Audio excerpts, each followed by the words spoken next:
മുൻ ഡിജിപിയും നിലവിൽ തിരുവനന്തപുരം കോർപ്പറേഷൻ കൗൺസിലറുമായ ആർ ശ്രീലേഖയ്ക്കെതിരെ പോക്സോ കേസ്. പ്രായപൂർത്തിയാകാത്തവരടക്കം വിവിധ പീഡന കേസുകളിലെ ഇരകളുടെ പേരും വിവരങ്ങളും വെളിപ്പെടുത്തിയ സംഭവത്തിലാണ് തിരുവനന്തപുരം മ്യൂസിയം പോലീസ് കേസെടുത്തിരിക്കുന്നത്. ഡൽഹി നിർഭയ കേസ്, കിളിരൂർ കവിയൂർ കേസുകൾ, സൗമ്യ വധക്കേസ്, പെരുമ്പാവൂരിലെ പീഡന കേസ് തുടങ്ങിയ കേരളത്തെയും രാജ്യത്തെയും നടുക്കിയ നിരവധി കേസുകളിലെ ഇരകളുടെ സ്വകാര്യ വിവരങ്ങൾ ശ്രീലേഖ പരസ്യപ്പെടുത്തിയെന്നാണ് പരാതി. മനുഷ്യാവകാശ സംഘടനയായ civil rights and social justice സൊസൈറ്റിയുടെ സെക്രട്ടറിയായ ആർ ജയചന്ദ്രനാണ് പരാതി നൽകിയത്. ആദ്യം മ്യൂസിയം പോലീസിൽ പരാതി നൽകിയെങ്കിലും മുൻ ഡിജിപി എന്ന നിലയിലുള്ള സ്വാധീനം കാരണം കേസെടുക്കാൻ പോലീസ് തയ്യാറായില്ല. തുടർന്ന് പരാതിക്കാരൻ ജുഡീഷ്യൽ ഫസ്റ്റ് ക്ലാസ് മജിസ്ട്രേറ്റ് കോടതിയെ സമീപിച്ചതിനെ തുടർന്നാണ് നടപടിയുണ്ടായത്.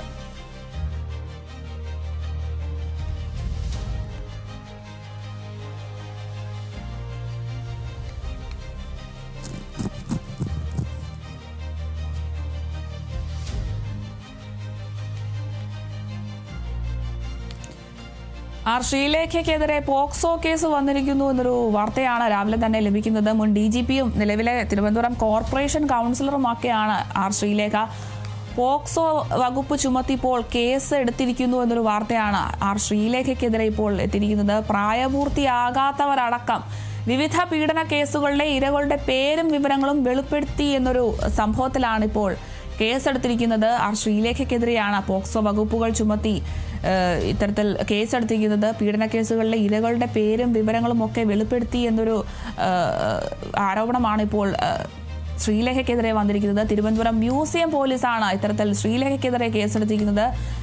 വളരെ പ്രധാനപ്പെട്ട കേസുകളിലാണ് ഇപ്പോൾ പേരും വിവരങ്ങളും വെളിപ്പെടുത്തിയിരിക്കുന്നത് ഇപ്പോൾ പുറത്തേക്ക് വരുന്നത്. അതായത് ഡൽഹി നിർഭയ കേസ്, കിളിരൂർ കവിയൂർ കേസുകൾ, സൗമ്യ വധക്കേസ്, പെരുമ്പാവൂരിലെ പീഡന കേസ് തുടങ്ങി കേരളത്തെയും രാജ്യത്തെയും നടുക്കിയ നിരവധി കേസുകളിലെ ഇരകളുടെ സ്വകാര്യ വിവരങ്ങളാണ് ഇപ്പോൾ ശ്രീലേഖ പരസ്യപ്പെടുത്തിയിരിക്കുന്നത്. ഈ ഒരു പരസ്യപ്പെടുത്തി ഇവരുടെ സ്വകാര്യ വിവരങ്ങൾ പരസ്യപ്പെടുത്തിയെന്ന രീതിയിൽ ഇപ്പോൾ പരാതിയും ലഭിച്ചിട്ടുണ്ട്. മനുഷ്യാവകാശ സംഘടനയായ civil rights and social justice സൊസൈറ്റിയുടെ സെക്രട്ടറി കൂടിയായ ആർ ജയചന്ദ്രനാണ് ഇത്തരത്തിലൊരു പരാതി നൽകിയിരിക്കുന്നത്. ആദ്യം ജയചന്ദ്രൻ പരാതി നൽകിയത് മ്യൂസിയം പോലീസിലാണെങ്കിലും ശ്രീലേഖ ഒരു മുൻ ഡിജിപി ആയതിനാൽ ഈ ഒരു സ്വാധീനം കാരണം കേസെടുക്കാൻ പോലീസ് തയ്യാറായില്ല. ഇങ്ങനെയൊരു കേസെടുക്കാൻ തങ്ങൾ തയ്യാറാവില്ല എന്ന് പറയുകയുണ്ടായി. എന്തായാലും അതേ തുടർന്ന് പരാതിക്കാരൻ ഇപ്പോൾ ജുഡീഷ്യൽ ഫസ്റ്റ് ക്ലാസ് മജിസ്ട്രേറ്റ് കോടതിയെ സമീപിച്ചിരിക്കുകയാണ്. ഇതേ തുടർന്നാണ് ഇത്തരത്തിലൊരു നടപടി ഉണ്ടായിരിക്കുന്നത്. എന്തായാലും പോക്സോ വകുപ്പുകൾ ചുമത്തിയാണ് ആർ ശ്രീലേഖയ്ക്കെതിരെ ഇപ്പോൾ കേസെടുത്തിരിക്കുന്നത്.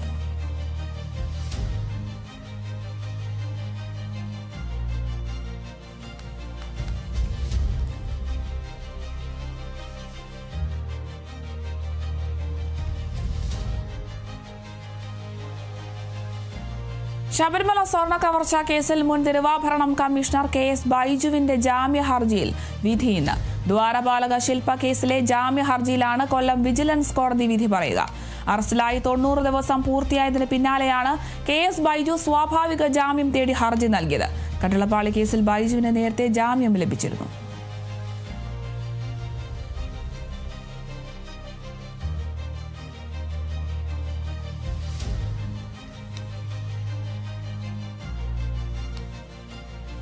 KS ബൈജുവിന്റെ ജാമ്യ ഹർജിയിൽ ഇന്നാണ് വിധി പറയുക. ശബരിമല സ്വർണ്ണ കവർച്ചാ കേസിലാണ് ഇപ്പോൾ KS ബൈജുവിന്റെ ജാമ്യ ഹർജിയിൽ നിന്ന് വിധി പറയുന്നത്. മുൻ തിരുവാഭരണം കമ്മീഷണറാണ് KS ബൈജു. ദ്വാരപാലക ശില്പ കേസിലെ ജാമ്യ ഹർജിയിലാണ് ഇന്ന് കൊല്ലം വിജിലൻസ് കോടതി വിധി പറയുന്നത്. അറസ്റ്റിലായി 90 ദിവസം പൂർത്തിയായതിന് പിന്നാലെയാണ് ഇത്തരത്തിൽ KS ബൈജു സ്വാഭാവിക ജാമ്യം തേടി ഹർജി നൽകിയിരിക്കുന്നത്. 90 ദിവസത്തിന് ശേഷം കുറ്റപത്രം സമർപ്പിക്കാത്ത സാഹചര്യത്തിൽ സ്വാഭാവിക ജാമ്യം കൊടുക്കാനാവും. ഈ ഒരു സ്വാഭാവിക ജാമ്യത്തിലാണ് ഇപ്പോൾ ഹർജി നൽകിയിട്ടുള്ളത്. കട്ടിളപ്പാളി കേസിലാണ് ഇപ്പോൾ ബൈജുവിന് നേരത്തെ തന്നെ ജാമ്യം ലഭിക്കുന്ന ഒരു സാഹചര്യം ഉണ്ടായിരുന്നു. ഇനിയിപ്പോൾ ദ്വാരപാലക കേസിൽ കൂടി ഇപ്പോൾ ഹർജി നൽകിയിരിക്കുകയാണ്. ഈ ഒരു ഹർജിയിൽ ഇന്നാണ് കോടതി വിധി പറയുക.